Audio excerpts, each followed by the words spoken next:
Assalamualaikum warahmatullahi wabarakatuh. Okey, berjumpa kembali. Okey, maksudnya tak adalah berjumpa kembali. Ini adalah merupakan kali pertama para pelajar berjumpa dengan saya. Okey, sebelum tu saya akan perkenalkan diri saya dahulu. Okey, nama saya adalah Puan Siti Nur Aziati binti Saharudin. Okey, saya merupakan pensyarah di Fakulti Pengajian Kontemporari Islam. Okey, sebelum tu kebanyakan para pelajar memanggil saya dengan nama Madam Aziati. So, para pelajar bolehlah guna term Madam Aziati untuk memanggil saya. Okey, so sebenarnya apa yang saya nak terangkan dengan lebih lanjut ni adalah pada hari ini kita akan belajar mengenai bab 1, iaitu mengenai teori pengurusan. Di mana di dalam teori pengurusan ni kita akan gabungkan dua, di mana para pelajar belajar. Yang pertama adalah teori pengurusan Islam Barat, yang kedua adalah teori pengurusan Islam. Okey, sebelum tu saya nak sebut dululah. Okey, saya merupakan graduan ataupun saya dulu belajar dalam Master in Business Administration, atau dalam bahasa Melayunya adalah ijazah dalam bidang pengurusan dan pentadbiran di UiTM ataupun Universiti Teknologi Mara.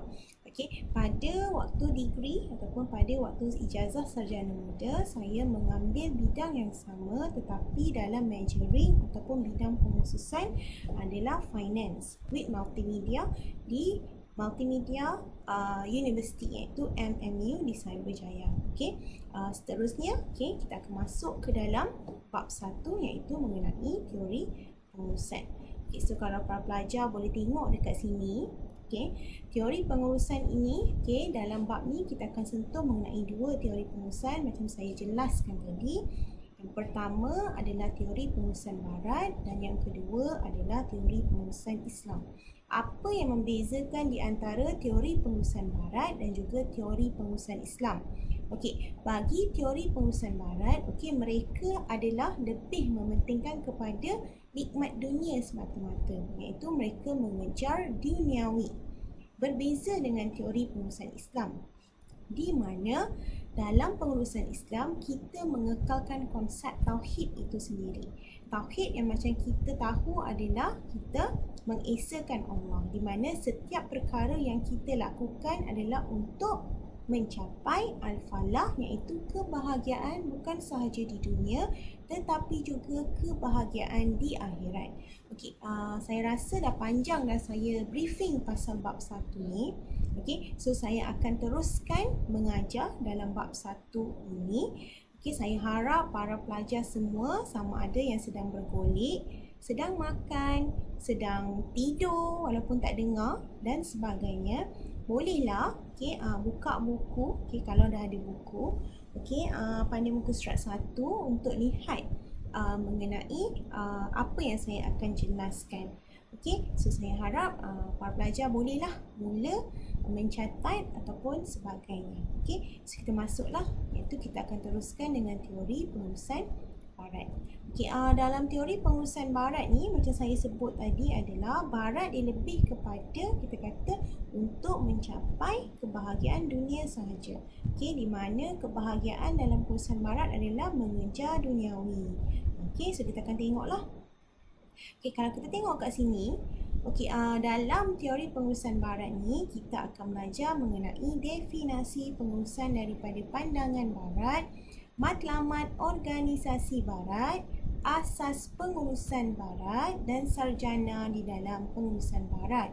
Ini adalah merupakan sub topik yang akan disentuh oleh saya dalam teori pengurusan Barat. Okey, so saya harap semua boleh bersabar dan bertahan.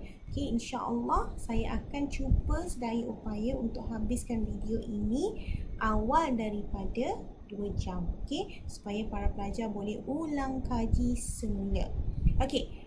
Subjek pengurusan dan pembangunan Islam ini lebih kepada subjek yang berbentuk teori yang diguna pakai dalam bentuk praktikal di dalam alam pekerjaan. So sebenarnya kalau kita lihat dekat sini, kenapa subjek ini diberikan? Once para pelajar mula bekerja ataupun mula, maksudnya daripada belajar ke kerja, maksudnya kerjaya, bidang kerjaya. So pengurusan ini adalah merupakan salah satu key point yang perlu ada dalam diri bukan sahaja pengurus tetapi juga pekerja itu sendiri. Okey, kita sebagai pekerja perlu juga faham mengenai kaedah pengurusan di sebuah organisasi.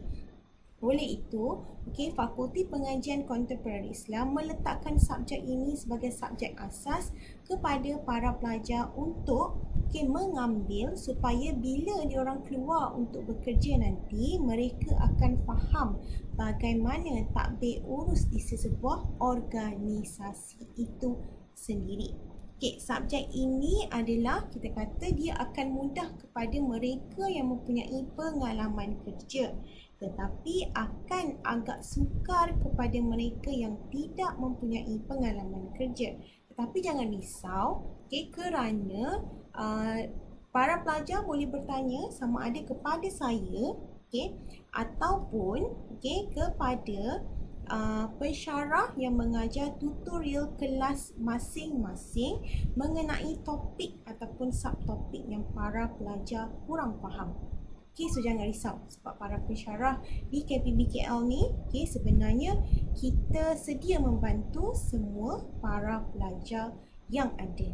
So jangan risau mengenai perkara tersebut lah. So kita akan masuklah pada slide yang seterusnya. Definisi pengurusan daripada pandangan barat. Ini adalah merupakan sarjana-sarjana barat yang mendefinisikan pengurusan daripada pandangan mereka sendiri. Pamela S. Lewis telah mendefinisikan pengurusan sebagai proses mentadbir dan menyelaras sumber-sumber secara berkesan, di mana ianya akan berlaku dalam keadaan cekap untuk mencapai matlamat organisasi. Di mana kita kata dasar pengurusan ini adalah urus. So bila kita kata urus, dia sama macam takbir.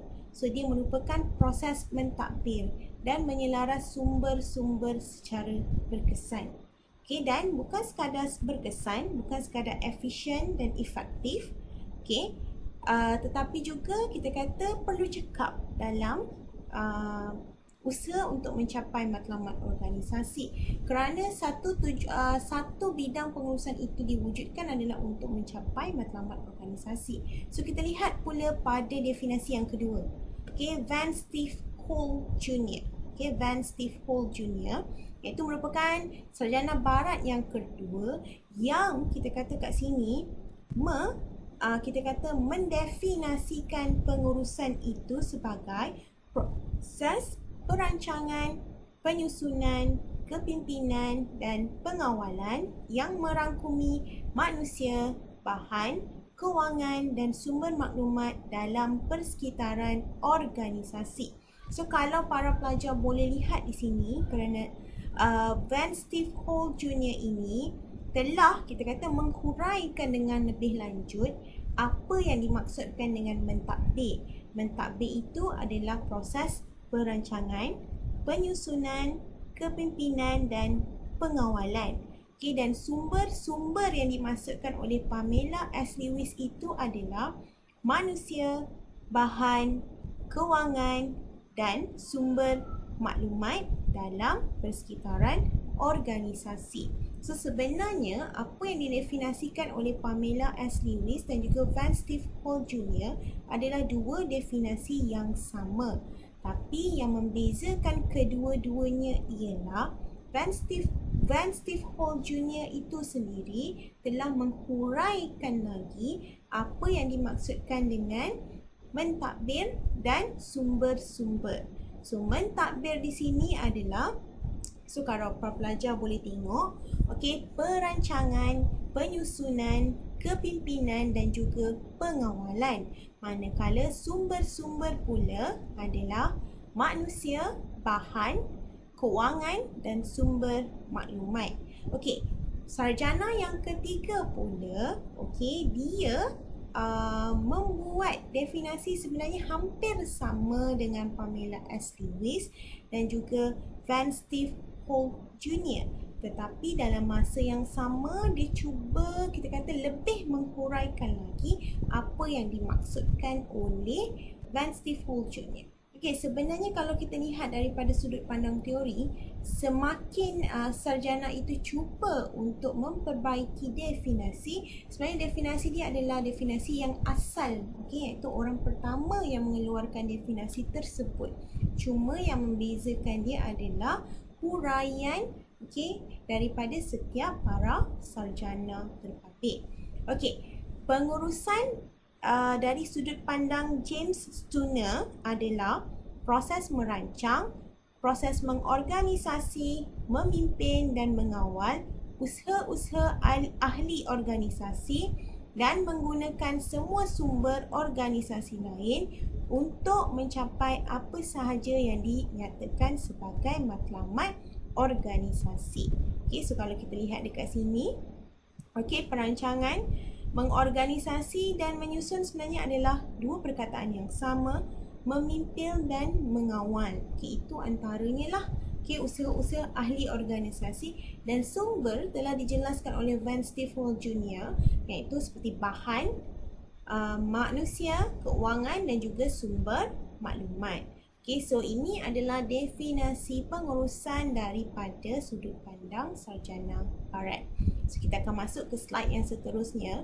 Okey, pada slide yang seterusnya kalau pelajar boleh tengok dekat sini, dia adalah menerangkan tentang matlamat organisasi. Okey, di mana setiap organisasi tidak kira sama ada yang mengamalkan sistem pengurusan, okey, atau pengurusan barat, matlamatnya tetap sama iaitu keuntungan. Okey, mana-mana organisasi, mana-mana syarikat, kalau diorang buka syarikat diorang, mesti semua akan bermatlamatkan keuntungan. Okey, sama juga macam Islam. Okey, mana-mana syarikat Islam yang berniaga, matlamat mereka akan keuntungan.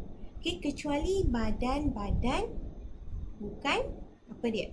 Kata NGO lah, non-government organisation yang berteraskan kepada kita kata sosial. Dia tidak fokus kepada keuntungan.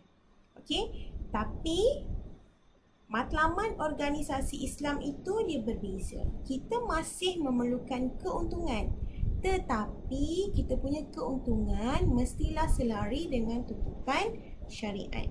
Maksud tuntutan syariat ataupun patuh syariah di sini adalah, okey, yang pertama, wang hasil keuntungan perlulah tidak daripada sumber yang syubhah.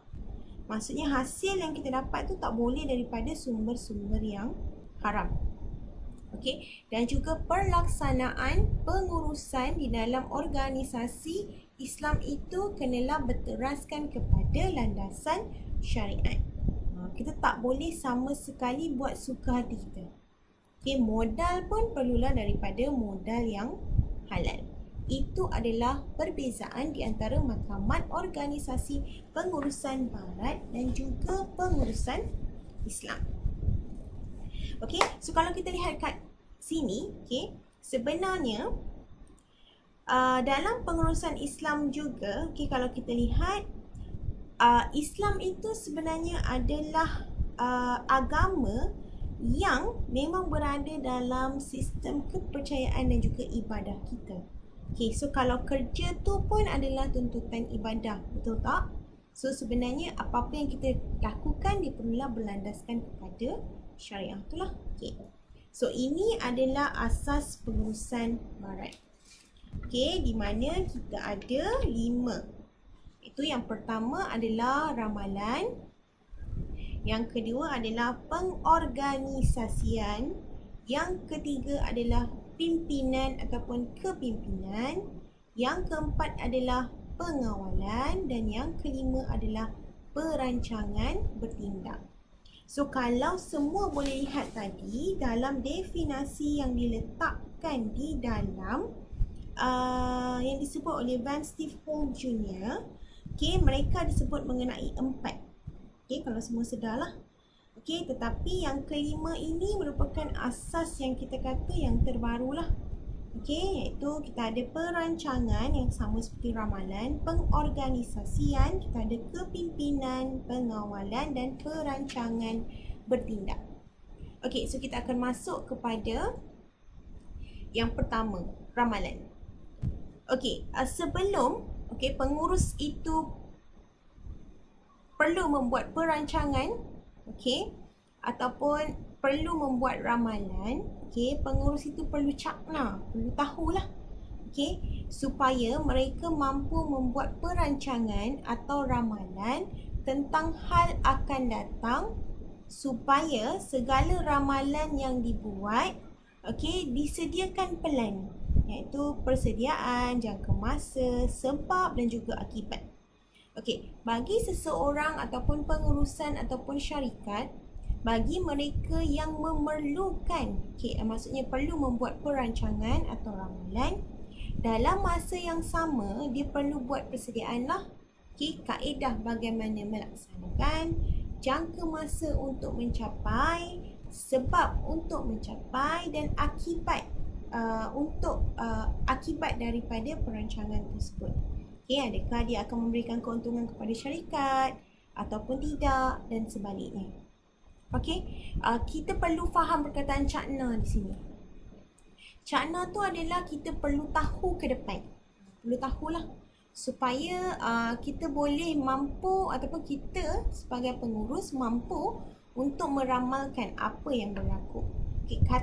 Sebenarnya ramalan ini sama seperti rancangan lah, perancangan. Cuma dalam buku yang saya ambil sebagai bahan itu, dia menggunakan perkataan ramalan. Asas yang kedua adalah asas pengorganisasian. Organisasi kata dasarnya.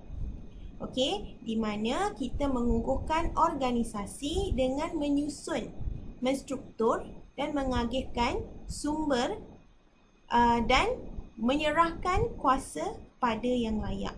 Kalau kita lihat dekat sini, pengukuhan organisasi itu perlu, tapi kita perlu menyusun ataupun menstruktur.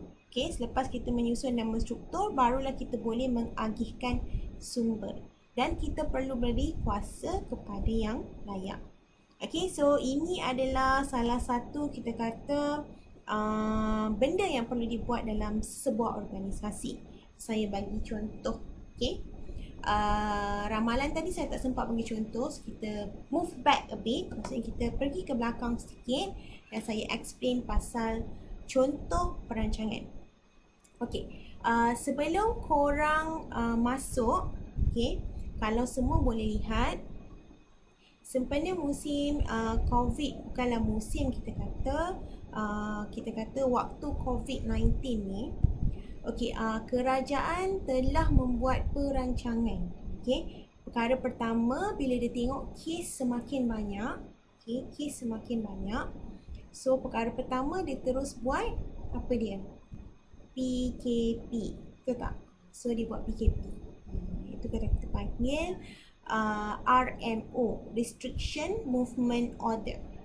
Maksudnya kita masih boleh keluar, tetapi kita restrictkan setiap setiap penduduk ataupun rakyat Malaysia nak keluar tu ke mana. That's why kita tutup semua kedai-kedai yang tidak berkaitan. Kita hanya buka pada musim RMO tu, Restriction Movement Order ataupun PKP tu, pasar raya, supaya semua boleh memberi keperluan harian, klinik, kemudian kita buka juga farmasi. So kerajaan pada waktu awal RMO ataupun awal PKP, dia hanya rancang untuk buka 3 sektor utama sahaja. Dan dia juga rancang supaya semua orang boleh keluar daripada jam berapa ke berapa dan berapa meter ataupun berapa jarak yang diorang boleh keluar. So jangka masa kalau kita lihat sebenarnya pada awalnya kerajaan kita katakan dia jangka hanya 2 minggu, tetapi kerana masih banyak kes, dia gandakan lagi 2 minggu seterusnya. Sebab dia buat perancangan tersebut adalah Yang pertama, dia nak memutuskan rantaian COVID tersebut. Okey, dan akibat. Okey, dia ada akibat baik dan akibat tidak baik daripada perancangan kerajaan tersebut. Akibat baiknya adalah kes COVID boleh menurun. Sebab kita kata tiada orang yang berada di tempat awam dalam jumlah yang ramai dalam satu-satu masa. Okey, itu yang baiknya lah. Okey. Akibat yang kedua, kita tengok akibat yang tidak baik pula adalah kebanyakan sektor ekonomi semakin kita kata merunduk. Ini kerana orang yang bekerja tidak bekerja, ekonomi tidak berjalan. So itu adalah perancangan. So sebelum kerajaan membuat ramalan ataupun perancangan, dia kena listkan dulu semua benda tu supaya dia boleh jangka apa yang akan berlaku. Okey, kemudian bagi pengorganisasian, saya bagi contoh juga dalam musim COVID lah. Okey, so kalau kita lihat dekat sini, ataupun paling senang pada waktu korang mendaftar. Okey, pada hari pendaftaran para pelajar, di mana kalau para pelajar boleh tengok, okey, section-section para pelajar dibahagikan kepada beberapa section. Kita ada CP1, CP2, CP3. Okey, saya cerita pasal CP1, CP2, CP3 lah. Okey, masuk sahaja kaedah KPBKL menyusun dan menstruktur, para pelajar akan ditempatkan di CP1 di mana akan berlaku pengambilan suhu dan sebagainya. Hanya para pelajar sahaja yang boleh turun. Okey, di situ akan ada 4 meja untuk memudahkan urusan para pelajar. Okey, masuk di CP2 pula. Okey, sebenarnya para pelajar akan diarahkan untuk cek result SPM. Di situ pun tak sebanyak kita kata staff di CP3. Sebab CP3 tu dia punya proses paling banyak di mana kita nak cek sama ada para pelajar perlu atau tidak membayar yuran pendaftaran. So kat situ kita kata pasal pengagihan sumber. Okey, pengagihan sumber. So di mana staff patut diletakkan paling banyak. So kalau kita tengok pun waktu musim COVID pun benda yang sama berlaku. Okey, di mana kalau kita lihat kebanyakan hospital ataupun hospital yang mengendalikan kes COVID tu, dia punya jumlah doktor akan dibanyakkan. Okey, dan kita kata kat sini dan juga dalam masa yang sama untuk menghalang jarak 10 km tu yang tak boleh keluar tu, kita akan letak polis. So kawasan yang memang kita kata penduduknya padat, mungkin diorang memerlukan jumlah anggota polis dan tentera yang ramai. Sebab mungkin yang banyak jalan keluar dan jalan masuk tu mungkinlah diperlukan jumlah anggota polis dan anggota tentera yang ramai. Okay, tapi kalau kampung yang hanya ada satu pintu keluar dan pintu masuk, pengagihan sumber daripada segi manusia itu sendiri, iaitu anggota polis dan anggota tentera itu mungkin kurang berbanding bandar yang mempunyai banyak pintu masuk dan pintu keluar. Boleh faham Okey, seterusnya adalah kepimpinan. Kepimpinan ialah pihak pengurusan membuat keputusan bagi meningkatkan motivasi pekerja. Pemilihan pekerja atau sumber yang tepat, pembangunan dan latihan untuk menambah baik tenaga dan sumber manusia. Okey, kepimpinan ni adalah di mana sebuah organisasi itu perlu membuat keputusan. Okey, keputusan ni amat penting dalam masa yang sama, kepimpinan sebuah organisasi itu perlu meningkatkan motivasi pekerja. Sebab kalau unmotivated, kita kata workers ataupun pekerja yang tidak bermotivasi ni, dia macam datang pergi tapi dia tidak mahu menjadi seorang yang produktif. Pemilihan pekerja juga perlulah tepat. Okey, katalah dia ambil bidang menjahit, jangan suruh dia buat grafik designer sebab dia lebih kita kata sesuai dalam bidang jahitan. Oleh itu kita kata sebuah organisasi tu kalau dia mempunyai kepimpinan yang baik, dia akan memilih pekerja based on dia kita kata pekerja tu punya experience ataupun pekerja tu punya expertise. Kita kata kat situ expertise dalam bahasa Melayunya adalah kita kata dia punya keistimewaan lah. Okay? Dan juga organisasi perlu memberikan latihan supaya pekerja itu nilainya dapat ditambah baik daripada semasa ke semasa. Okey, yang keempat adalah pengawalan. Di mana pengawalan adalah mekanisme untuk menjaga perkhidmatan cemerlang dan pengurusan untuk mencapai kualiti yang baik. Okey, mengawal mutu perkhidmatan dan pengeluaran barang bagi mencapai standard yang telah ditetapkan oleh organisasi. So, kalau kita lihat dekat sini, okey, dalam mana-mana organisasi, dia kena ada konsep pengawalan ni. Okay, reason dia perlu ada konsep pengawalan adalah supaya semua flow ataupun kita kata kat sini perancangan yang telah kita buat itu dapat mencapai satu tahap kualiti yang baik. Kita bagi contoh lah, waktu para pelajar mendaftar, kalau para pelajar sedar, kita ada PC, pemudah cara, ataupun FACE, facilitator, yang membantu para pelajar supaya para pelajar tahu para pelajar perlu proceed ke kaunter mana dan sebagainya. Reason dia adalah kalau orang kaunter cakap boleh pergi ke CP4 dan kemudian dia terpaksa layan pelajar yang seterusnya, dia tidak boleh menunjukkan jalan kepada para pelajar yang mendaftar. Oleh itu, kita sediakan pemudah cara atau PC bagi membantu para pelajar flow para pelajar tu dia akan jadi lebih mudah lah. Itulah maksudnya. So, sama macam kilang. So, kalau dalam sektor manufacturing ataupun penghilangan, kita akan ada satu konsep pengawalan di mana setelah botol itu selesai, contohlah kita ambil botol soya, air soya yang berbotol dan bertutup itu sebagai produk kita. Setelah produk itu selesai ditutup dan distikerkan di sekitar botolnya, akan ada satu bahagian yang kita kata QC, quality control, yang check barangan tersebut. That's why kalau kita sedar mana-mana kedai diorang mesti ada reject item.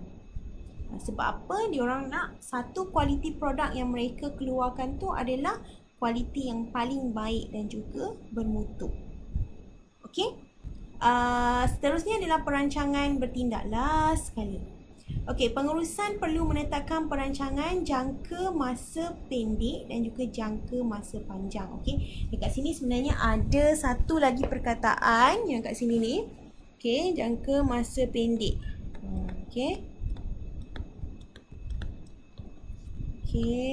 Sorry lah, pen saya buat pasal pula. Dan juga kita ada jangka masa panjang.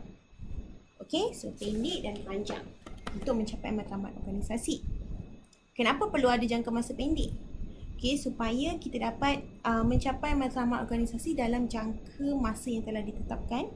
Dan juga kita kata kat sini perancangan tu perlu ada lah. Katalah kita nak keluarkan 1000 kuantiti, jangka masa pendeknya adalah kita perlu mengambil 5 orang staff. Kita tak boleh buat itu 10 tahun kemudian, kita kena buat sekarang. Sebab kita nak capai 1000 kuantiti yang dikeluarkan tu adalah dalam bulan terbabit. That's why kita perlu jangka masa pendek dan juga jangka masa panjang. Perancangan jangka masa panjang ni adalah kita kata perancangan ke depan yang lebih daripada setahun. Contoh, kita baru keluarkan kita punya produk.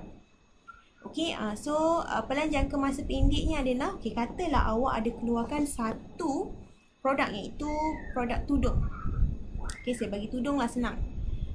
Bagi produk tudung tersebut, perancangan jangka masa pendeknya awak nak capai sales sehingga 500,000 sebulan. Itu matlamat awak untuk mencapai matlamat organisasi. So, apa perancangan jangka masa pendek awak? Yang pertama, awak perlu mencari ejen dan dropship supaya barang awak itu mudah dipasarkan ke seluruh Malaysia. Itu maksudnya. Yang kedua, mungkin awak boleh buat promosi. Itu perancangan jangka masa pendek yang kedua. Di mana mungkin kalau sebelum ni satu tudung adalah RM45. So, kalau diorang beli 3 tudung, diorang dapat RM110 plus free postage. Itu adalah dalam jangka masa pendeknya. Seterusnya adalah jangka masa panjang. Kata matlamat organisasi adalah untuk menjadi sebuah syarikat tudung yang terkemuka di dalam Malaysia dan luar Malaysia. So, apa kita kata dia punya perancangan jangka masa panjang? Yang pertama adalah para pelajar, maksudnya syarikat itu perlu kita kata perlu memvariasikan produk. Kalau kita nak pergi luar negara, mungkin bukan tudung, mungkin shawl. Memvariasikan produk. Yang kedua, mungkin perlu kita kata pengurusan perlu mengekalkan ataupun membuat konsep franchise. Itu adalah yang kita kata antara perancangan yang boleh dibuat supaya kita kata matlamat organisasi tu boleh dicapai dengan baik. Okey, seterusnya adalah sarjana barat dan teori yang dihasilkan. Sebenarnya bagi sarjana barat dan teori yang dihasilkan ni, kita akan belajar dengan lebih lanjut lagi dalam bab 2 lah. Kalau kita nak belajar dalam bab 1 ni mengenai teori yang dihasilkan memang sangat banyak. So kita tak boleh nak sentuh semua. Yang pertama adalah Frederick Winslow Taylor. Ataupun prinsip Taylor. Beliau merupakan salah seorang kita kata sarjana barat yang terkenal dalam mengeluarkan prinsip-prinsip pengurusan saintifik bagi mencapai matlamat organisasi, khususnya bidang manufacturing ataupun penghilangan. Individu yang kedua ataupun sarjana yang kedua dikenali sebagai Henry Fayol. Teori Fayol merupakan teori yang juga famous sehingga sekarang digunakan dalam mana-mana bidang pengurusan. Antara kita kata dia punya teori yang famous ni adalah 14 prinsip pengurusan, fungsi pengurusan, kemahiran pengurusan. So kalau para pelajar ada buku, para pelajar boleh buka page 4 untuk lihat dengan lebih lanjut. Yang ketiga adalah Max Weber. Max Weber merupakan sarjana yang menghasilkan teori prinsip birokrasi. Apa itu birokrasi? Birokrasi tu dia macam flow lah. Dia ada flow dia. Maksudnya nak daftar isi borang, macam korang daftar lah MIS, isi borang, kemudian ada dokumen yang perlu disediakan dan sebagainya. So kita akan lihat dengan lebih lanjut lagi mengenai prinsip birokrasi yang dimaksudkan ataupun yang telah dihasilkan oleh Max Weber dalam bab yang kedua.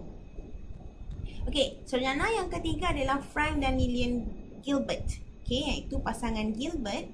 Mereka ini merupakan pasangan suami isteri yang telah mengeluarkan teori ataupun membuat analisis tentang pergerakan pekerja, terutamanya dalam masa yang diambil dan juga mencari penyelesaian terhadap pergerakan-pergerakan yang tidak perlu. Maksudnya konsep diorang ni adalah diorang minimize the work ataupun worker time, pekerja punya masa tu. Dia akan cuba buat, kalau sebelum ni satu kerja untuk menghasilkan satu buku ada 10 step, dia akan cuba kurangkan step tersebut kepada 7. Begitulah konsep ataupun teori yang telah dikeluarkan oleh Frank and Lillian Gilbert. Yang seterusnya adalah sarjana yang bernama Henry Lawrence Gunn. Kalau para pelajar boleh tengok nama belakang dia Gunn kan? Kalau pernah tengok ataupun boleh search, Gantt chart merupakan salah satu kita kata benda yang dihasilkan oleh Henry Lawrence Gunn. Antara teori yang dihasilkan adalah konsep hubungan pekerja, pengurusan, kepentingan ilmu pengurusan di kalangan ahli organisasi, sistem bonus dan juga carta Gantt. Seterusnya adalah Mary Parker Follett. Mary Parker Follett. Follett merupakan sarjana yang menghasilkan satu konsep pengurusan yang dipanggil sebagai authority should go with knowledge whether it is up the line or down. Di mana sama macam Lawrence Gunn tersebut, tapi Lawrence Gunn menyatakan bahawa ilmu mengenai pengurusan perlu ada di kalangan ahli organisasi ataupun ahli syarikat. So sama juga macam Mary Parker Follett, dia cakap kuasa itu perlulah seiring dengan pengetahuan. Maksudnya sama ada kita kata pengurusan atasan, pengurusan bawahan ataupun pengurusan pertengahan. Itu yang dimaksudkan oleh Mary Parker Follett. Okey, seterusnya adalah Hugo Mastenberg. Hugo Mastenberg menghasilkan teori konsep pengurusan saintifik. Okey, di mana di dalam konsep pengurusan saintifik tersebut, beliau mengekalkan ataupun memberikan 3 poin utama, iaitu pemilihan kaki tangan, motivasi dan juga penilaian prestasi. Ini pun para pelajar akan belajar dalam bab yang kedua. Okey, last sekali adalah Elton Mayo. Bukan mayonis Elton Mayo. Okey, di mana beliau telah, iaitu sarjana ini telah mengeluarkan teori mengenai kajian hadron. Yang best tentang Elton Mayo punya teori ni adalah dia bukan sekadar mengeluarkan teori sahaja, tetapi dalam masa yang sama dibuat kajian.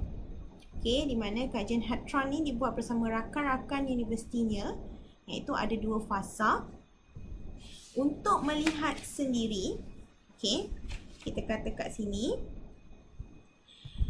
keadaan fizikal dengan daya pengeluaran, iaitu fasa pertama, dan fasa kedua adalah hubungan sosial dalam kumpulan pekerja. Di mana kita kata keadaan fizikal dengan daya pengeluaran ni fizikal setempat. Kalau pekerja tu bekerja di tempat yang gelap dengan tempat yang terang, adakah output mereka akan berbeza? Dan kemudian kalau pekerja bekerja di dalam satu kita kata kumpulan, adakah dia akan meningkatkan produktiviti ataupun tidak? Itu antara kajian yang dibuat oleh sarjana-sarjana barat yang saya nyatakan tadi. Dan kita akan belajar dengan lebih lanjutlah mengenai sarjana-sarjana barat ni berserta teorinya di dalam bab 2. So bab 1 ni quite easy, tapi bab 2 nanti dia lagi renyah sikit lah. Tapi tak apa, sebab proses belajar biasalah. Kalau belajar seronok, bukan belajar namanya. Maksudnya ilmu tu memang tak dapat. So kita akan masuk mengenai teori pengurusan Islam. So kalau para pelajar boleh ingat tadi, saya disebutkan beza di antara pengurusan barat dan juga pengurusan Islam adalah matlamatnya. Di mana kalau kita tengok kat sini, matlamat pengurusan barat tu adalah semata-mata untuk mengejar duniawi sahaja.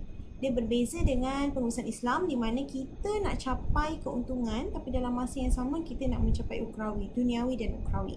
Ataupun dalam bahasa mudahnya kita cakap mencapai al-falah, kebahagiaan dunia dan akhirat. So kita akan masuklah teori pengurusan Islam. Ini adalah subtopik yang kita akan discuss, iaitu mengenai definisi pengurusan daripada pandangan Islam, matlamat pengurusan Islam dalam konteks organisasi, asas pengurusan Islam, sarjana di dalam pengurusan Islam. Cuma bezanya dalam bab ni dengan subtopik yang teori pengurusan barat tu adalah kita berikan contoh pengurusan Islam supaya para pelajar boleh nampak dan boleh faham. So kita lihat kat sini. Definisi pengurusan daripada pandangan Islam. Kita tengoklah yang pertama. Kalau tengok kat sini, saya terconteng pula. Satu, proses melakukan kerja dan menyempurnakan kerja melalui fungsi-fungsi pengurusan secara fitrah, melalui dan bersama dengan orang lain secara syurah. Iaitu berkumpulan dalam usaha untuk mencapai objektif kerja secara berkesan, menggunakan sumber-sumber organisasi dengan cekap dan adil dalam persekitaran dinamik, iaitu yang sentiasa berubah-ubah, bagi mencapai objektif organisasi demi mencapai al-falah di dunia dan di akhirat. Ini adalah kita kata definisi pengurusan. Panjang kan? Tak apa. Nanti kita akan lihat pula, kita kata kat sini, definisi yang kedua. Definisi pengurusan yang kedua yang dinyatakan oleh Ahmad Ibrahim Abu Sin ialah pengurusan merupakan satu kajian ilmiah terhadap bakat dan kebolehan serta kemahiran seseorang menjadi pengurus. Di mana di sini dapat dilihat bahawa pengurusan ini adalah sebenarnya satu kaedah ataupun kebolehan yang keluar dalam diri pengurus tersebut. Di mana dia akan tunjulkan bagaimana dia nak kawal dia punya pekerja, bagaimana dia nak kawal dia punya organisasi, apa strategi dan kaedah yang hendak diguna pakai. Dan juga kita dapat lihat di sini sebenarnya itu adalah bakat semula jadi seorang pengurus tersebut. Okay? That's why kalau awak tengok, okay, ataupun kalau para pelajar tengok tadi, definasi pengurusan barat tadi ada disebut mengenai bagaimana seorang pengurus itu dapat mengendalikan dan juga mencapai matlamat organisasi. Okay? Itu yang dinyatakan oleh Ahmad Ibrahim Abusin. Okay? Sebab apa? Kalau kita lihat kat sini, pengurus ni dia terpaksa buat try and error. Cuba untuk cari kaedah terbaik yang dapat digunakan di dalam sebuah organisasi lah. Kalau tidak, kalau digunakan kaedah yang salah, dia akan mendapat hasil yang tidak baik. So that's why kita kata dia adalah satu kajian ilmiah, kajian yang terpaksa dibuat oleh pengurus itu sendiri dalam mencari strategi di sini adalah strategi terbaik, okay, dalam mencapai matlamat organisasi, iaitu mencapai keuntungan dan bagi organisasi Islam keuntungan dunia dan akhirat. Okey, seterusnya adalah sarjana yang bernama Muhammad Ahmad Al-Buri. Okay, Muhammad Ahmad Al-Buri ini menyatakan bahawa pengurusan adalah proses mendapat dan mencantumkan sumber-sumber keuangan, modal, tenaga, manusia dan sebagainya untuk mencapai matlamat organisasi sama ada dalam bentuk barangan ataupun perkhidmatan. Okey, di sini kalau kita lihat, okay, sebenarnya dekat sini pengurusan ataupun pengurus tu dia perlu bijak, okay, dalam menggunakan sumber-sumber yang ada. Sumber-sumber yang ada, okay, di dalam pengurusan atau organisasi adalah inilah kewangan, modal, tenaga dan juga manusia dan lain-lain lah, okay, maklumat ke ataupun apa-apalah bentuk yang ada untuk mencapai matlamat organisasi sama ada dalam bentuk barangan atau perkhidmatan. Okey, macam yang kita tahu, semua organisasi bermatlamatkan untuk mencapai keuntungan, untuk mendapatkan keuntungan. So, bila dia nak mendapatkan keuntungan, ada organisasi yang menyediakan barangan, okay, physical item. Ada organisasi yang menyediakan perkhidmatan ataupun kita kata intangible item. Okay, tangible item dan intangible item. Beza antara tangible dan intangible adalah tangible adalah barangan ataupun benda yang boleh disentuh. Manakala intangible adalah barangan yang tidak boleh disentuh. Okay, saya bagi contoh ya. Organisasi seperti Gardenia. Mereka menjual produk ataupun barangan yang boleh kita sentuh, kita makan, kita rasa. Okay, daripada penjualan produk seperti roti, okay, kaya dan lain-lain, itu yang akan menyebabkan dia dapat mencapai matlamat organisasi, iaitu mendapatkan keuntungan. Okay, berbeza pula dengan lawyer firm ataupun kita kata firma guaman, okay, yang macam awak buat Pesuruhjaya Sumpah waktu masuk ke sini. Okay, di mana kalau kita lihat mereka sebenarnya menjual intangible item ataupun intangible product, benda yang kita tak boleh sentuh, di mana mereka menjual perkhidmatan. Okay, perkhidmatan di sini adalah perkhidmatan yang diberikan, so diorang akan dapat duit daripada perkhidmatan yang diberikan dan itu akan memberikan keuntungan kepada syarikat. Itu beza di antara barangan dan perkhidmatan. Okay, kalau dalam bahasa Jawanya atau bahasa Inggerisnya, kita sebut barangan tu dia lebih kepada tangible item yang boleh disentuh, dipegang, dirasa dan sebagainya. Manakala perkhidmatan pula adalah intangible item yang memang kita tak nampak. Okey, itu adalah definisi daripada Muhammad Ahmad Al-Buri. Okey, kita habis mengenai definisi pengurusan dari pandangan Islam.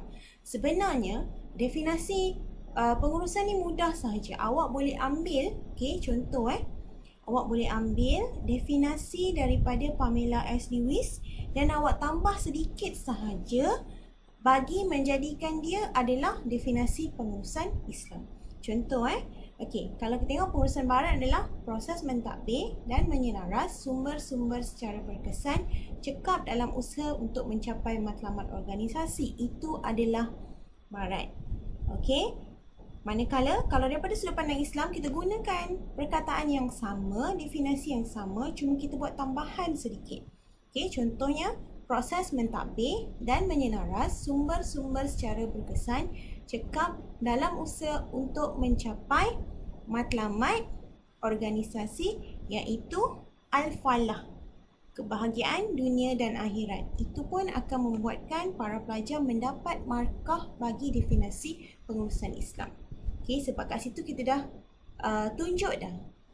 Okey, iaitu pengurusan ni adalah proses mentadbir, menyelaras, lepas tu menggunakan sumber dengan cekap dan juga mencapai matlamat organisasi. Tapi dalam Islam kita ada al-falah tersebut. So boleh faham ya? Okey, mungkin nanti boleh tengoklah, tak semestinya kita ambil definisi pengurusan yang ini sebab ni quite panjang, betul tak?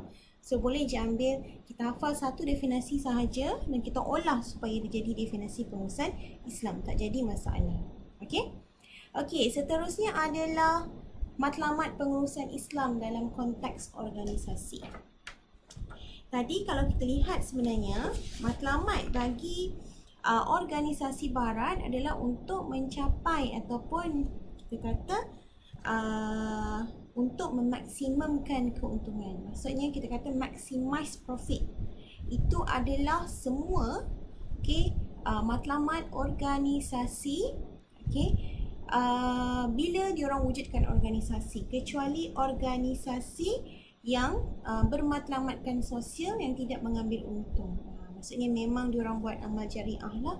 Itu diorang takkan ada diorang punya kita kata objektif syarikat bukanlah memaksimumkan keuntungan. Tetapi bagi organisasi yang memang kita kata membuat jual beli, diorang ataupun memberikan perkhidmatan, diorang mengharapkan profit maximization itu, iaitu kita kata memaksimumkan keuntungan itu adalah objektif utama mereka. Okey, perkhidmatan berkualiti, itu antaranya lah dalam Islam. Jika sistem pengurusan organisasi mengikut syariat Islam, maka mudah untuk pekerja dalam sebuah organisasi menghasilkan kerja yang berkualiti dan efektif. Ini yang dimaksudkan matlamat pengurusan Islam. Okey, di mana kita nak hasilkan perkhidmatan yang berkualiti, kita nak menghasilkan produk yang berkualiti. Kita tidak tertumpu kepada perkhidmatan sahaja, tetapi produk juga. Okey, boleh tambah kat situ produk dan perkhidmatan yang berkualiti. Okey, dan untuk menghasilkan produk dan perkhidmatan yang berkualiti itu, organisasi Islam ataupun pengurusan Islam itu, perlulah mengikut landasan ataupun garis panduan syariah. Perlu patuh syariah. So kalau kita lihat kat sini, matlamat pengurusan Islam sebenarnya dia berlandaskan kepada maqasid syariah. Dalam maqasid syariah ni, kalau siapa-siapa pernah belajar waktu SPM dulu, dia dalam bentuk piramid, dia ada 5. Iaitu menjaga akidah, menjaga harta, melindungi nyawa, melindungi akal, menjaga keturunan. So kalau para pelajar ada buku, sebab tu saya galakkan beli buku sebab ini semua quite teori. Kalau nak salin sewaktu saya beri kuliah, dia agak sukar. So para pelajar boleh buka muka surat 6 dan lihat penerangan yang saya akan jelaskan sambil para pelajar lihatlah dan highlight dalam buku terbabit. Muka surat 6. Yang pertama, menjaga akidah. Ini maqasid syariah yang pertama lah. Akidah itu bermaksud kepercayaan serta keimanan kepada Allah yang satu, iaitu Allah yang Maha Esa. Jika terpesong akidah seseorang manusia, maka hendaklah ia kembali ke jalan Allah. Akidah merupakan elemen penting dalam diri setiap individu. Dalam sesebuah organisasi, kita kenalah beriman kepada Allah. Maksudnya dalam pengurusan, jika pengurus itu beriman kepada Allah, maka dia sama sekali tidak akan melakukan perkara mungkar. Dia akan mengamalkan amal ma'ruf nahi mungkar, melakukan perkara yang diharuskan dan menjauhkan perkara yang dilarang. Itu maksudnya. That's why kita kata dia takkan ambil riba, dia takkan ambil harta yang haram, dia takkan melakukan aktiviti yang haram. That's why menjaga akidah itu penting. Okey, yang kedua adalah menjaga harta. Harta seperti yang kita tahu merupakan sumber rezeki serta nikmat yang membantu kita dalam meneruskan kehidupan. Okey, harta ni adalah benda yang penting. Okey, sebab kalau tanpa harta, kita tidak akan dapat memenuhi keperluan hidup pada masa kini. Okey, oleh itu perlu ada harta. Sebagai orang Islam, that's why kalau kita lihat apa-apa pun matlamat sebagai individu Islam, sebagai khalifah di muka bumi ini adalah kita kena seimbang di antara dunia dan akhirat. Sebab tu konsep Islam adalah konsep wasatiyah, iaitu sederhana dalam semua benda. Tak boleh berlebih-lebih dalam beribadat sehingga melupakan dunia, kerana kita hidup di dunia dan kita mengejar akhirat. So kedua-duanya itu perlu seimbang. Okey, kalau kita lihat lagi. Okey, nabi-nabi kita semua bekerja. Tiada yang tidak bekerja dan semata-mata mengejar akhirat sahaja. Okey, maksudnya dia nak seimbangkan hidup dia, dia bekerja. Kalau lihat Nabi Muhammad pernah menjadi pengembala kambing, kemudian berniaga dan sebagainya. Okey, kalau kita lihat dalam buku ni telah dinyatakan, okey, jika keperluan hidup kita tiada, maka sukar untuk kita meneruskan kehidupan. Oleh itu perlu ada harta. Sebab harta juga adalah kita kata dia sebagai satu okey, satu aras, penanda aras. Kalau dulu zaman kegemilangan Islam, kenapa Islam gemilang adalah kerana pada satu masa semua umat Islam ini berharta. Maksudnya ada duit dan sebagainya. Okay, bukan kita nak cakap harta tu penting untuk mencapai akhirat, tidak. Kita perlu seimbangkan hidup kita. Okay, dalam surah Az-Zukhruf ayat 32, kami bahagikan antara mereka segala keperluan hidup mereka dalam kehidupan di dunia ini, iaitu setengahnya kami jadikan kaya raya dan setengahnya kami jadikan miskin dan menderita. Dan juga kami menjadikan darjat setengah mereka tertinggi dari darjat setengahnya yang lain. Iaitu semua itu supaya sebahagian daripada mereka senang mendapat kemudahan menjalankan kehidupan dari bantuan setengah yang lain. Dan lagi rahmatmu Tuhanmu yang meliputi kebahagiaan dunia dan akhirat adalah lebih baik dari kebendaan dan dunia semata-mata yang mereka kumpulkan. Sebab tu kalau kita lihat dekat sini, kat dunia ni Allah kita kata adil. Bukannya semua orang senang. Dia ada orang yang susah, ada orang yang senang. Tujuannya adalah orang yang senang ini untuk membantu orang yang susah. Okay, orang yang kita kata mempunyai jawatan ini membantu orang yang tidak berjawatan. Itu namanya kita kata adil dalam Islam.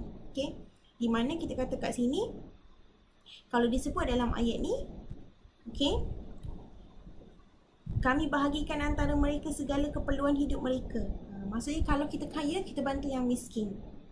Okay, kalau kita tinggi daripada segi darjat, kita bantu mereka yang tidak berdarjat agar mereka pun menjadi seperti kita berdarjat. Itu adalah maksud menjaga harta di sini. Okay, that's why dalam Islam tu, kaya tu bila kaya tu, okay, kita perlu bayar zakat. Kerana zakat tu yang akan memberi kita apa? Kebahagiaan kepada golongan asnaf tadi. Okay, kalau kita lihat semula, orang kaya ni, kita kata diuji dengan kekayaannya. Di mana bila mereka berharta akan ada sifat bakhil dalam diri. Okay, ini terjadi kepada Qarun. Sebab tu harta Qarun itu sangat terkenal. Qarun itu pada dia hidup, okay, dia sentiasa berharap dia akan jadi kaya. Dia minta ke Rasulullah supaya dia jadi kaya. Tapi bila dia jadi kaya, dia lupa diri dan dia kata itu adalah hartanya dan dia tak bayar zakat. Itu antaranya lah. Maksudnya salah siah daripada cerita harta Qarun tersebut. So that's why penting, sebab kalau kita kaya, kita kena agihkan kepada golongan yang memerlukan. Okay, seterusnya adalah melindungi nyawa. Okay, nyawa ni adalah sesuatu yang penting. Kalau banyak duit pun, tak ada nyawa pun tak guna kat dunia ni. So kita kata nyawa ni adalah elemen yang penting kepada setiap manusia. Okay, sebab tanpa nyawa, kita ni adalah individu yang matilah, yang tidak hidup. Okay, nyawa adalah amanah Allah yang Allah berikan kepada kita untuk jaga. So sebenarnya apa yang Allah berikan kepada kita ni semua amanah, nyawa, badan, diri dan sebagainya. Okay, namun kita kata kat sini, jika Allah hendak mencabut nyawa seseorang, maka hilanglah nyawa tersebut. Sebab tu kita kata ajal, maut, rezeki, jodoh semua kat tangan Tuhan, bukan tangan kita. Okay, so kalau Allah niat nak cabut nyawa kita sekarang, hilanglah nyawa kita. Okay, tamatlah riwayat hidup dan tinggallah hanyalah amal ibadatnya. Okay, dalam konteks pengurusan bagaimana pula? Okay, sebenarnya macam ni. Okay, tadi saya lupa nak terang pasal menjaga harta dalam konteks pengurusan. Kenapa perlu ada dalam makasih syariah? Bagi menjaga harta, okay, dalam bidang pengurusan adalah kita perlu memastikan harta yang kita ada itu, atau harta yang kita hasilkan itu tidak ada harta syubhah, harta-harta yang dilarang. Dan kemudian jika organisasi berjaya menghasilkan keuntungan, okay, mereka perlulah membayar zakat. Itu adalah menjaga harta di dalam konteks pengurusan Islam. Melindungi nyawa pula adalah dalam konteks pengurusan Islam adalah jika pengurus menjalankan perniagaannya, mereka perlu memastikan bahawa perniagaan yang dijalankan adalah tidak akan mengambil nyawa sesiapa. Maksudnya perniagaan yang dijalankan tidak membahayakan mana-mana individu. Sebab tu Islam dia sangat mudah. Dia suruh patuh syariah tu mudah. Jangan jual arak. Kenapa? Kalau jual arak itu akan menyebabkan seseorang itu akan merosakkan diri dan nyawanya. That's why tak boleh.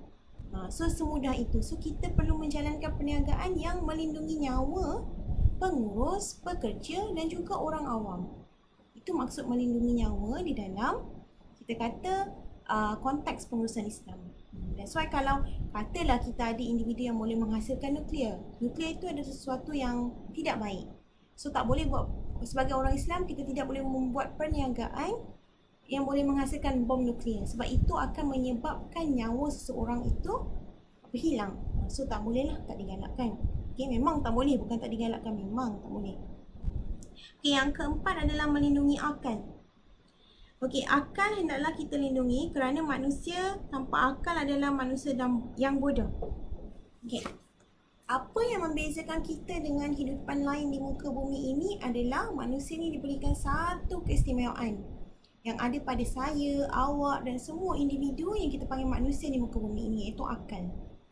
So akal ini adalah satu kita kata keistimewaan yang amat penting yang kita perlu jaga. Okey? Dalam surah Ar-Rum disebut, dan mengapa mereka tidak memikirkan tentang kejadian diri mereka. Allah tidak menjadikan langit dan bumi dan apa yang ada di antara keduanya melainkan dengan tujuan benar dan waktu yang telah ditentukan. Dan sesungguhnya kebanyakan di antara manusia benar-benar ingkar akan pertemuannya dengan Tuhan. Ingkar tu maksudnya hari kiamat lah, sebab kita akan bertemu dengan Tuhan tu pada hari kiamat. Okey, daripada surah Ar-Rum.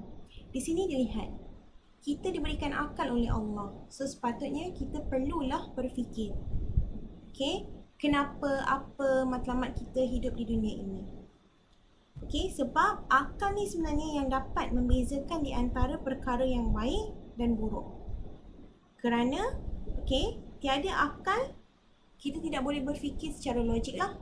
Okey, macam haiwan lah. Memanglah ada orang cakap bila kita tengok video. Haiwan itu lebih berhati perut dari manusia. Contohlah, kan kita ada orang remaja yang bersalin ataupun kita kata melahirkan anak luar nikah, kemudian mereka buang bayi tersebut. Dan kucing yang tidak mempunyai akal tapi tidak buang dan menjaga anak tersebut. Bezanya adalah ihsan, bukan akal. Okey. Itu adalah ihsan dalam diri manusia. Kita kena tengok balik. So sebagai manusia, apa yang membezakan kita dengan haiwan itu adalah akal. So kita kena gunakan akal kita dengan sehabis baik, okay, supaya kita dapat menjadikan kita kata bumi ni lebih baik lah.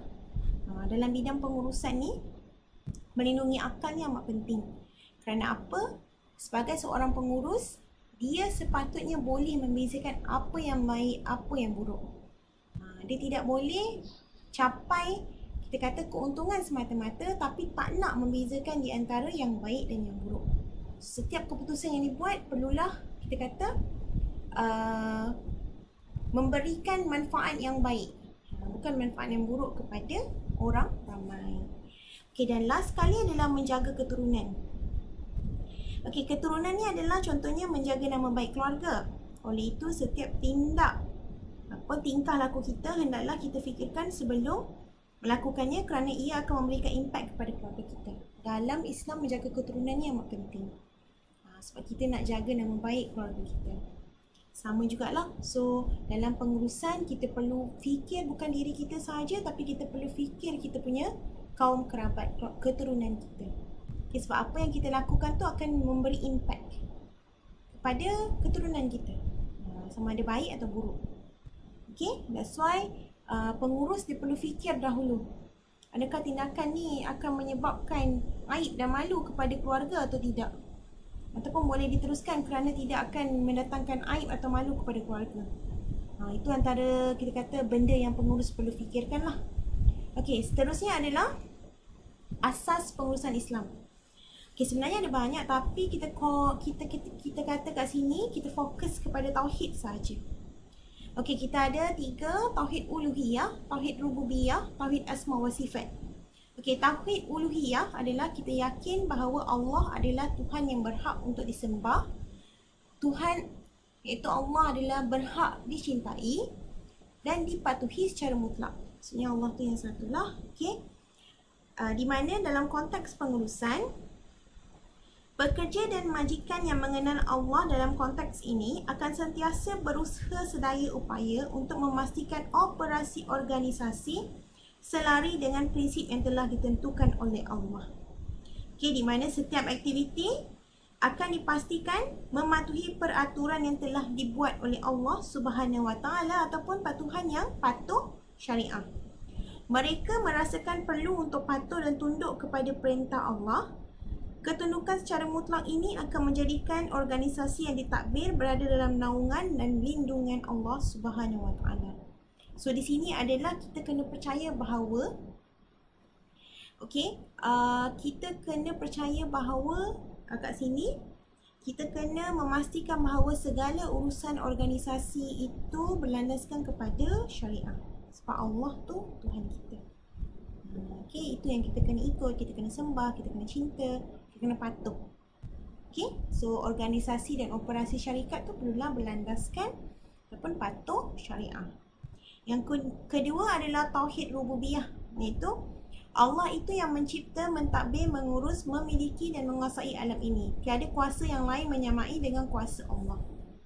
Okey, di mana dekat sini kita boleh lihat pekerja dan majikan ataupun pengurus itu perlu meletakkan diri mereka sebagai pemegang amanah terhadap harta dan organisasi yang diberikan. Okey, kekuatan mereka sebenarnya menguruskan organisasi tertakluk pada kuasa Allah. Kerana pengurus dan majikan itu hanya boleh merancang sahaja. Tetapi yang memberikan kejayaan atau kegagalan dalam perancangan tersebut adalah Allah Subhanahu Wa Taala. So itu adalah tauhid rububiyah. Okey, di mana di sini Allah yang cipta segala-galanya, Allah yang memiliki segala-galanya, kitanya hanya pemegang amanah saja. Contohlah Allah beri kita harta 1 juta. Itu adalah amanah yang Allah berikan kepada kita. Mungkin itu juga adalah ujian yang Allah berikan kepada kita. Allah nak tengok sama ada kita mampu atau tidak mengagihkan harta tersebut kepada orang yang memerlukan, ataupun kita simpan saja dalam diri kita. Itu maksudnya. Okey, kemudian yang ketiga adalah tauhid asma wa sifat. Yang ini kita yakin bahawa Allah tunggal. Allah itu satulah yang memiliki semua sifat yang sempurna.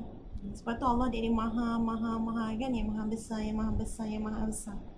So sifat Allah tu adalah sifat yang sempurna. Tiada sifat Allah yang sama dengan sifat ciptaannya. Sama ada sifat pemurah, pengasih, mengetahui dan lain-lain. Okey, di mana dalam konteks pengurusan, pekerja dan majikan yang mengenalinya Allah memiliki segala sifat kesempurnaan akan mendatangkan kekuatan kepada mereka untuk melaksanakan tugasan dengan sempurna. Okey, hal ini kerana Allah mempunyai ataupun memiliki semua sifat yang terbaik. Sebab kalau kita percaya rezeki itu diberikan oleh Allah, kita tahu Allah tu maha pengasih, kita dah berusaha, kita yakin bahawa Allah tu akan memberikan kita kejayaan. Itu maksudnya. So kita kata kat sini, pekerja ataupun majikan ataupun pengurus tu perlu tahu dulu sifat Allah supaya dia yakin dengan semualah, dan itu akan memberikan kekuatan kepada dirinya. Katalah syarikat gagal tahun ni, tidak berjaya membuat keuntungan. So sebenarnya kita kena yakin lah. Okay, di mana Allah itu maha pengasih dan penyayang. Maksudnya diberikan ujian tu adalah untuk apa dia? Mengingatkan kita So bukanlah untuk kita kata mendownkan kita. So kita kena ada tauhid asma wa sifat ni supaya kita pandang benda tu dalam bentuk yang baik, bukan pandang dalam bentuk yang buruk. Okey, seterusnya adalah sarjana Islam dan teori yang dihasilkan. Okey, sebenarnya dalam buku ni dia ada satu lagi, penghayatan tauhid di dalam Islam. Yang ini para pelajar boleh baca sendirilah. Okey, dalam muka surat 8, dalam slide tak ada. Okey, tapi saya boleh bacalah serba sedikit. Okey, di mana konsep tauhid ini sebenarnya akan memberikan 6 kesan utamalah kepada minda, sikap dan perlakuan seorang muslim. Dan bila dihubung kaitkan dengan bidang dan pentadbiran pengurusan adalah seperti berikut. 6 tadilah. Pertama, individu muslim perlu bersikap terbuka, tidak jumud dan sempit pemikirannya. Jumud itu adalah sempitlah, kecil skopnya. Setiap makhluk atau benda di dunia ini merupakan satu kesatuan bersumberkan kepada hasil daya cipta Allah. Dari sudut pengurusan, dia akan menjadi seorang pekerja yang beramanah, cekap dan berdisiplin. So maksudnya kalau kita percaya Allah itu ada, Allah itu wujud, maksudnya kita amalkan ketiga-tiga sifat tauhid tadi, iaitu asas pengurusan Islam tadi. So kita akan jadi seorang pekerja yang beramanah lah, macam awak seorang pelajar. Amanah yang Allah berikan kepada awak adalah untuk belajar. Okey, macam awak seorang anak. Amanah yang Allah berikan kepada awak adalah untuk membahagiakan ibu bapa awak, tak kira dalam bentuk apa pun. Sama juga macam saya adalah pensyarah. So amanah yang Allah berikan kepada saya adalah untuk mengajar awak semua. So kita kata kat sini, kalau kita percaya tauhid ataupun kita ada sifat tauhid tersebut, kita akan jadi seorang yang amanah. Amanah ni yang susah. Memang kita dengar macam senang, tapi dia agak susah. Susah sebab apa? Sebab kadang-kadang manusia dia menjalankan tanggungjawab dia, amanah dia, tapi kadang-kadang sambil lewa. Kita ambil benda yang mudah dan senang lah, solat. Saya tak sebut ni untuk para pelajar je, kadang-kadang saya nak sebut juga sebab ini adalah pemerhatian saya terhadap diri saya. Okey, kita tahu bahawa Allah berikan kita untuk solat 5 waktu sehari semalam, betul tak? 5 waktu je Allah minta kita sujud dekat dia. Tapi saya nak kata amanah kat sini kita buat, tapi kadang-kadang kita buat terlampau lewat. So kita punya tanggungjawab tu kurang lah. Kita buat, tapi kadang-kadang kita buat tu hanya sebab apa? Itu yang kita kena tengok balik. Sifat kita sendirilah. Okey, bukan awak je, saya juga. Okey, manusia juga telah diamanahkan oleh penciptanya untuk mewujudkan masyarakat yang saksama. Okey, sejahtera dan aman. So kita sebagai khalifah di muka bumi ini, okey, Islam tu adalah kasih sayang. So kita kenalah berkasih sayang sesama umat manusia. Itu antara yang perlu kita ingatkan lah. So kita semua sama, kita perlulah berkasih sayang di antara satu individu dengan individu yang lain. Okey? Kasih sayang daripada sudut pandang yang halal, bukan yang haram ya anak-anak. Okey. Konsep tauhid sudah meresap ke dalam diri dan jiwa seorang hamba Allah, maka perakuan dan tindak tanduknya akan dikuasai oleh rasa takwa kepada Allah. So bila kita ada tauhid dalam diri kita, kita akan sentiasa tunduk sebab kita takut nak buat perkara-perkara yang dilarang tadi. Okey, ini apa di muka surat 8 lah, tak ada dalam slide, saya sebut saja. Okey, yang kedua adalah konsep tauhid. Konsep tauhid melahirkan insan yang mempunyai diri, okey, self-respect dan keyakinan diri, self-esteem yang tinggi. Okey, self-respect ni adalah kita kata kehormatan diri. Okey, boleh tambah dalam buku tu pada muka surat 8, mempunyai kehormatan diri, self-respect. Okey, sebelum diri tu mempunyai tu, kita tambah dulu perkataan kehormatan. Orang yang beriman percaya bahawa Allah sahaja yang mempunyai kuasa dan dia sahaja yang dapat memberikan faedah, ganjaran atau memenuhi keperluannya. Okey, kalau kita adalah seorang individu yang bertakwa ataupun yang mengesakan Allah, kita akan percayalah semua yang berlaku ni sama ada yang baik, buruk, okey, ataupun apa-apa yang berlaku dalam hidup kita ni, asbabnya adalah Allah Subhanahu Wa Taala. Okey, jika katalah bulan ni sel kita 10,000, itulah asbab kerana Allah Subhanahu Wa Taala. Okey, dan usaha kita. That's why dalam Islam kita kata kita ada usaha, doa, tawakal. Tawakal tu kita berserah kepada Allah. Okey? Okey, dalam organisasi, individu seperti ini berani memperkatakan sesuatu yang hak dan benar walaupun boleh menjejaskan kedudukannya. Okey, di mana sebab apa kita yakin bahawa apa yang kita buat ni semua Allah. So kita tak ikut, kita tidak membontoni orang. Sebab apa? Sebab kita tak nak nanti orang akan turunkan pangkat kita, kurangkan gaji kita dan sebagainya. Kalau kita yakin salah, kita akan sebut perkara tu salah. Kalau kita yakin betul, baru kita boleh ikut orang tersebut untuk jadi betul. Itu maksudnya lah. Okey. Seterusnya yang ketiga adalah semangat tauhid menjana insan yang mempunyai rasa rendah diri dan tawaduk. Bila kita ada ketauhidan kepada Allah tu, kita akan rasa rendah diri dan tawaduk. Sebab kita tahu bahawa semua benda ni adalah asbabnya adalah Allah Subhanahu Wa Taala. Okey, sebab kita tak akan berlagak. Ini semua harta aku, tidak. Kita akan cakap ini adalah semua milik Allah Subhanahu Wa Taala. Apa yang ada pada aku ini adalah semua hanya daripada Allah Subhanahu Wa Taala. Itu maksudnya. So bagi individu yang menghayati tauhid itu, okey, dia sebenarnya akan lebih rendah diri dan tawaduk lah. Bagi individu Islam yang tidak ada penghayatan tauhid dalam hidup mereka, mereka tu takkan ada sifat rendah diri dan tawaduk. Itu antara bezanya lah.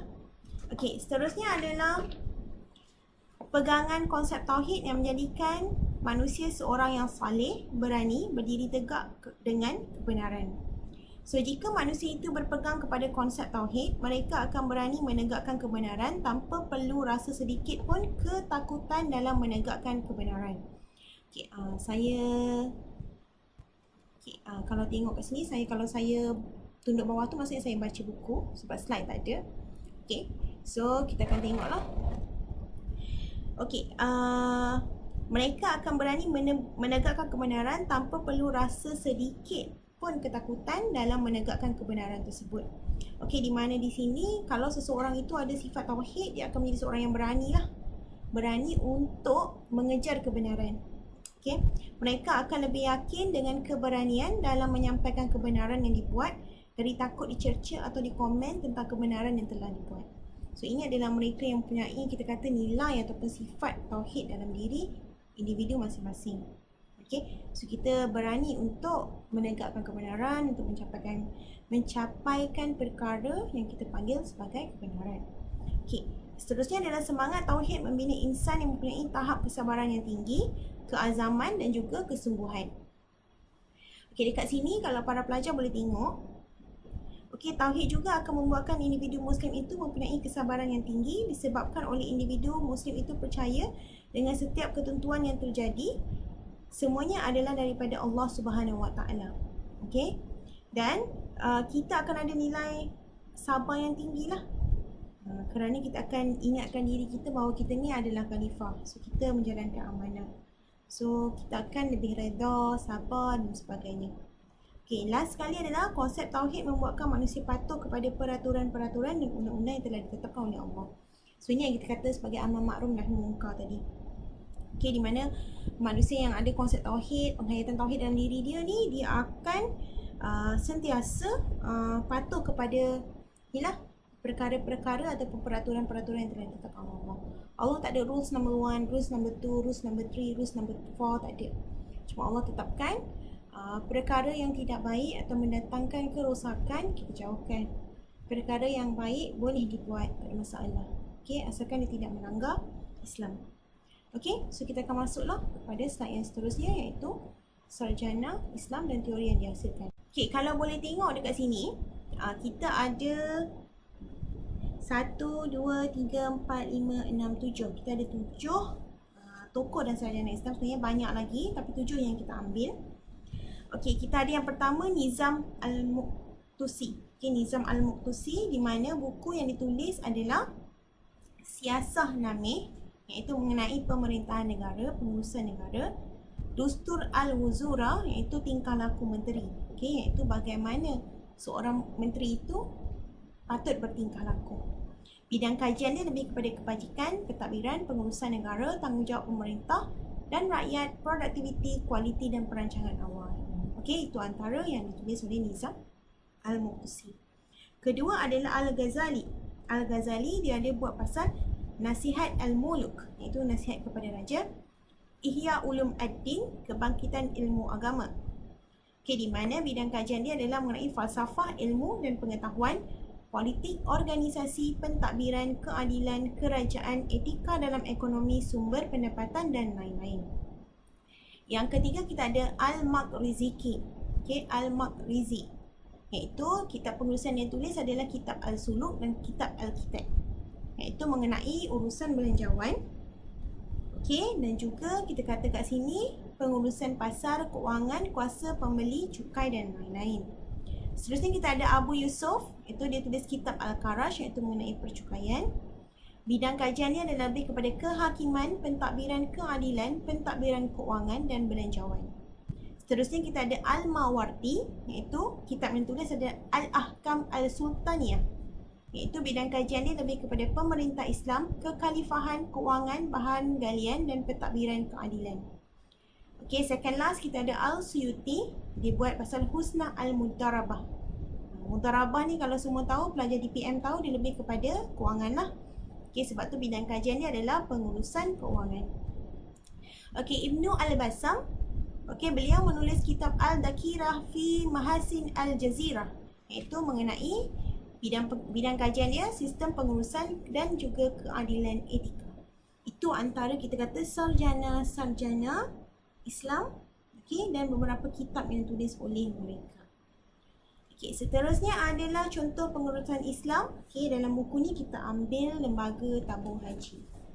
Okey, sebenarnya kita ada empat step. Yang pertama kita ada perancangan, iaitu tahqiq. Yang kedua kita ada penyusunan, iaitu tanzim. Yang ketiga kita ada kepimpinan, iaitu qiyadah. Yang keempat kita ada pengawasan, iaitu wikayah. Yang ini yang sama disebut sebagai pengurusan di dalam teori barat tadi, di mana mereka disebut empat kan, perancangan, penstrukturan, pengorganisasian, lepas tu kepimpinan, pengawasan. Okey, so kita akan belajar dalam konteks lembaga tabung haji lah. Okey, perancangan ataupun tahqiq. Di mana kalau kita tengok perancangan tu dia ada short term dan long term, betul tak? Jangka masa pendek dan jangka masa panjang. So that's why dalam tabung haji ni kita ada visi dan misi. Okey, di mana visi dia adalah tonggak kejayaan ekonomi ummah pengurusan haji terbilang. Ini adalah kita kata visi ni adalah jangka masa panjang lah. Manakala misi dia adalah okey, dalam mencapai visi tadi kami beriltizam untuk pertama memperkasakan ekonomi ummah. Yang ni kalau ada buku, para pelajar boleh buka surat 10 dan juga 11. Kemudian sentiasa giat mencari pelaburan strategik global dan lokal bagi pertumbuhan berterusan, menggambleng dan memperkaya modal pendeposit, memberikan perkhidmatan cemerlang dan berterusan, memudah dan menyempurnakan urusan jemaah ke arah haji mabrur, memberi pulangan yang kompetitif, halal dan thayyiban. Kemudian kita masuk kepada fasa yang kedua, iaitu tanzim ataupun penyusunan. Okey, di mana di sini saya tak tukar lagi, mungkin dah bertambah sedikit. Okey, kalau tengok kat sini dia ada 1, 2, 3, 4, 5, 6. So ada 6 jabatan.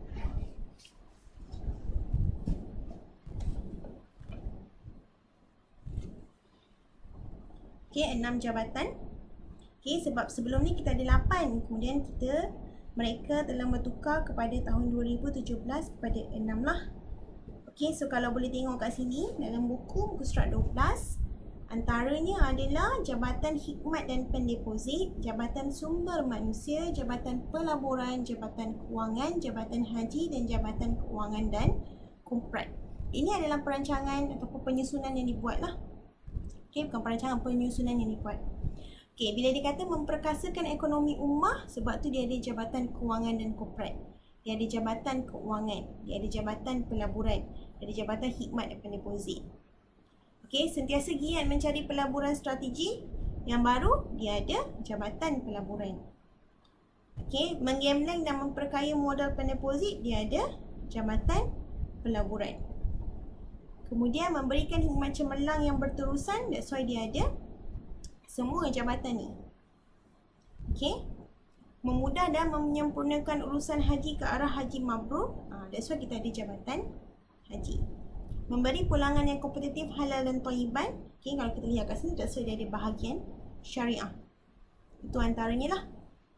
That's why kita kata penyusunan ataupun tanzim yang amat penting bagi sebuah organisasi, supaya organisasi itu dapat dijalankan mengikut kepada landasan syariat yang telah ditetapkan.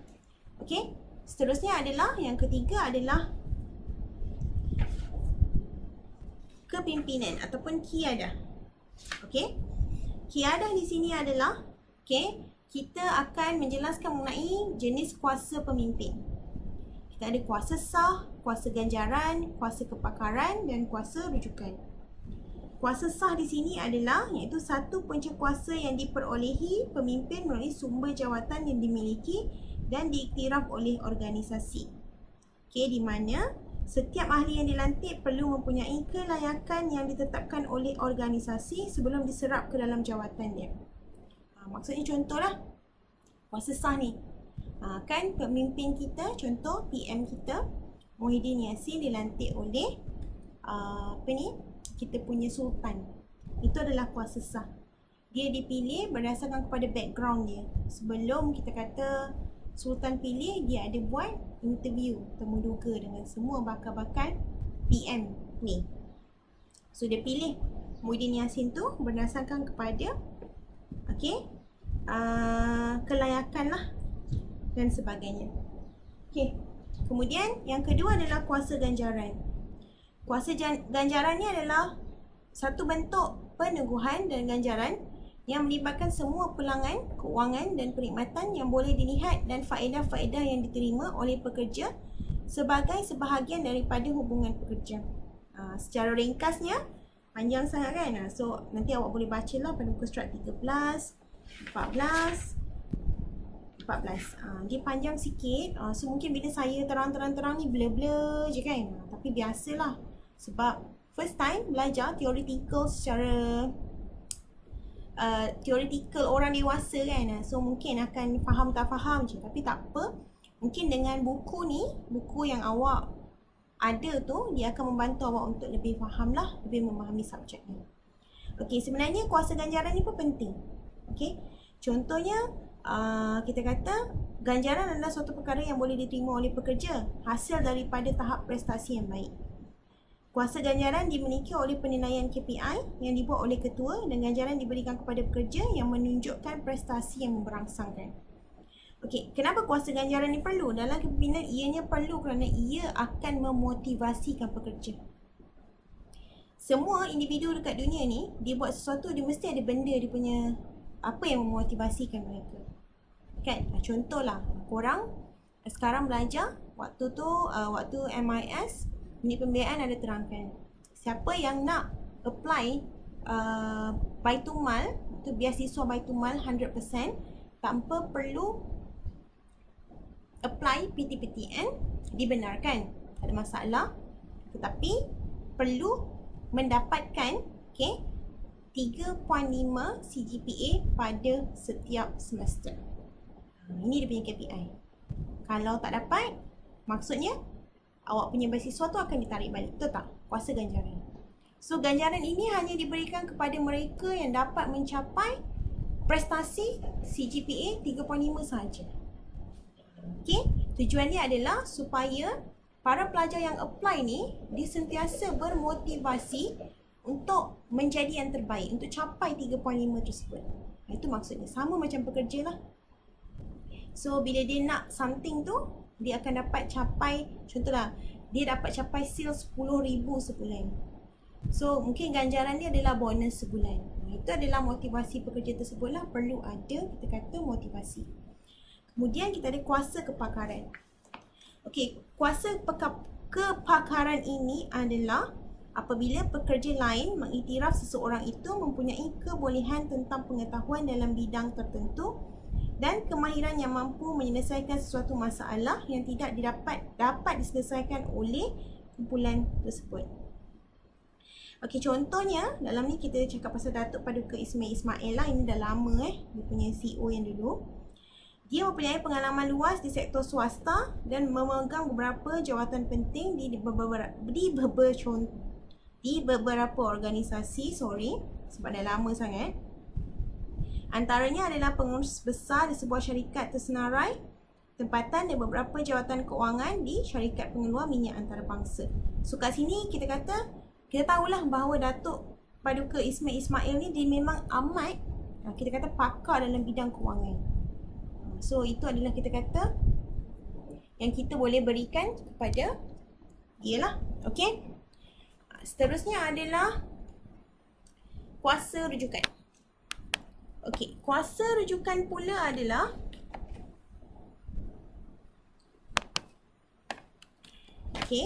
kuasa rujukan pula adalah pemimpin menjadi tempat rujukan untuk mempengaruhi pekerja melakukan sesuatu perkara dan mendengar masalah pekerja serta memberikan dorongan kepada pekerja. Di mana di sini macam kalau kita rujukan, contoh kalau awak ada masalah berkaitan dengan pembiayaan, awak punya rujukan tu kuasa dia kita beri kepada unit pembiayaan. Kalau awak ada masalah dengan akademik, awak kena merujuk kepada unit akademik. Itu contoh je lah. Supaya orang boleh baca dengan lebih lanjut lagi pada muka surat 13 dan muka surat 14. Okey, ni last ini adalah kita kata point last dalam kita kata contoh pengurusan Islam, di mana kita akan sebut mengenai wikayah ataupun pengawasan. Sama juga, tiada penerangan dalam slide. So, awak boleh lihat pada muka surat 15 dan muka surat 16 supaya awak boleh dapat penerangan lanjut mengenai penugasan mengenai pengawasan tersebut.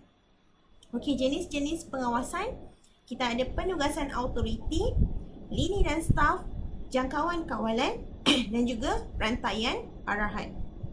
Okey, di mana di sini, kalau kita lihat penugasan autoriti tu, tanggungjawab daripada seorang ketua kepada pekerja di bawahnya. Bagaimana contoh, Datuk Paduka Ismail tu memberikan kuasa kepada Datuk Syed Saleh Syed Abdul Rahman, dan dia yang akan bahagikan kepada 6 bahagian lain. Dalam contohlah jabatan haji tu dia ada lagi 6 bahagian kat bawah dia. Ada pengurusan haji, ada bahagian pendidikan, ada pembangunan haji, ada bahagian operasi domestik, bahagian agensi haji, bahagian bimbingan dan konsul haji. Dia punya main ketua adalah Datuk Ismail Paduka. Tapi dia beri kuasa kepada Datuk Syed Saleh Syed Abdul Rahman. Itu maksudnya penugasan autoriti. So bahagian haji kita beri kuasa kepada Syed Saleh Syed Abdul Rahman. Begitulah lini dan staf. Organisasi lini yang diciptakan oleh Henry Fayol merupakan bentuk yang paling sederhana dan paling tua dalam organisasi. Struktur ini menggambarkan bahawa autoriti organisasi dipegang secara langsung oleh pengurusan atasan dan diterapkan kepada pekerja untuk mencapai keberhasilan. Lini dan staf merupakan tugas dan aktiviti yang penting yang perlu dilaksanakan secara langsung untuk mencapai matlamat organisasi. Lini bermaksud tugas yang berkait dengan secara langsung dengan pencapaian matlamat, manakala staf ialah tugas yang berkait secara tidak langsung dengan pencapaian matlamat. Kalau dalam bahasa Inggerisnya, Henry Fayol perkenalkan adalah line and staff. Di mana kita kata lini ni dia akan direct kepada pencapaian matlamat. Staff tu adalah kita kata perantara untuk mencapai matlamat. That's why dia kata secara tidak langsung. Dalam organisasi LTH ataupun lembaga tabung haji, setiap ketua dan pekerja mempunyai pertalian secara langsung antara satu sama lain. Maksudnya kita adalah line kita. Contoh dia ada 6 jabatan kan tadi. Kalau semua boleh tengok pada muka surat 12. So semua 6 jabatan ni sebenarnya dia berkait. Dan semua staff tu berkaitlah secara tidak langsung. Kemudian kita ada jangkauan kawalan. Jangkauan kawalan kat sini adalah jangkauan pengurusan yang merujuk kepada bilangan staf atau pekerja bawahan yang berada di bawah kawalan seorang ketua. Contohlah, siapa yang pernah kerja sebagai operator kilang. Okey, contoh, saya bagi contoh saja. Dia akan ada seorang ketua. Okey, bahagian dia adalah bahagian tutup botol. Yang letak tutup botol kan. So dia akan ada seorang ketua. So ketua ini dia hanya berhak marah staff yang di bahagian tutup botol saja. Dia tak boleh marah staff yang bahagian letak botol. Yang tutup botol saja dia boleh marah. Itu jangkauan-kawalan dia. That's why macam selalu kan kalau awak tengok, bila berkaitan dengan pembiayaan, kalau awak tanya ketua program awak, itu bukan jangkauan kawalan dia. That's why dia tak boleh nak explain dengan lebih lanjut. That's why dia akan cakap tunggu sehingga unit pembiayaan terangkan. Sebab itu bukan dalam kawalan ketua program. Sebab ketua program dia lebih kepada akademik. Okay? Sama juga kalau awak tanya kepada pembiayaan mengenai akademik, diorang pun tak boleh nak jawab sebab diorang adalah jangkauan kawalan dia hanyalah pembiayaan. Jangkauan kawalan ni adalah sesuatu yang kita boleh reach within kita punya bidang atau area sahaja. Kemudian rantaian arahan. Rantaian arahan ni adalah hubungan autoriti dan tanggungjawab antara pihak pengurusan dengan pekerja bawahan. Dia lebih kepada hierarki lah. Okay. So daripada siapa ke siapa, siapa ke siapa. Okay, rantaian arahan ni amat penting. That's why kalau kita tengok dia ada pengurusan atasan, pengurusan pertengahan, pengurusan bawahan. So pengurusan atasan akan sampaikan kepada pengurusan bawahan, pertengahan akan sampaikan kepada bawahan. Contoh kita beri mudah lah dalam keluarga kita. Rantaian arahan. Main yang selalu berikan arahan siapa? Bapa, ayah, betul tak? Abah. Itu dia punya main. So ayah akan sampaikan arahan kepada mak, ibu, umi. Kemudian umi akan sampaikan arahannya kepada anak-anak dia. Itu dia punya rantaian arahan daripada atas ke bawah. Itu maksudnya. Bila rantaian permintaan, okay, permintaan tadi rantaian arahan. Bapa sampaikan arahan kepada ibu, ibu sampaikan arahan kepada anak. Betul tak? Semua macam tu. Okay? Tapi bila rantaian permintaan dia berbeza. Dia anak akan sampaikan ke ibu, ibu akan sampaikan dekat bapa. Dia punya flow begitu. Sama juga dengan arahan. So awak kena dengar arahan daripada atasan. Sebelum saya dapat sampaikan arahan kepada awak, saya kena tunggu dulu arahan daripada pihak atasan. Itu adalah maksud rantaian arahan. So para pelajar mungkin boleh tengok muka surat 15 dan 16 bagi penerangan mengenai pengawasan ni dengan lebih lanjut. Okey? Itu saja saya rasa untuk bab 1 ni, saya rasa pun dah cukup panjang. Okay, dan boleh tanya dengan awak punya lecturer, tutorial kalau ada yang tak faham. Dan mengenai penugasan tu insyaAllah saya akan berikan kepada awak punya lecturer, tutorial untuk terangkan dengan lebih lanjut. Okay, kalau ada apa-apa soalan nanti boleh email, saya akan letak ke bawah ni. Okay, aziati@kpbkl.edu.my, ataupun boleh berkomunikasi dengan saya dalam Google Classroom yang saya akan berikan kod kemudian. Okey, dan lagi satu saya nak ingatkan kepada semua pelajar, buku ni dia quite penting juga sebab pembelajaran atas talian dia akan menyebabkan kebanyakan nota ataupun capaian untuk awak tulis tu memang tak sempat. So saya harap semua para pelajar bolehlah beli, okay, dan bayar pada awak punya lecture tutorial, dan buku akan diberikan dalam masa terdekat lah. Sebab sekarang ni kalau siapa yang bayar awal, contoh RM15, so kita akan berikan buku dahulu sebab buku yang saya order hari tu hanyalah sebanyak 300 buah sahaja. So 300 yang terawal lah, yang bayar akan dapat awal. So bolehlah guna buku tu dalam masa yang terdekat.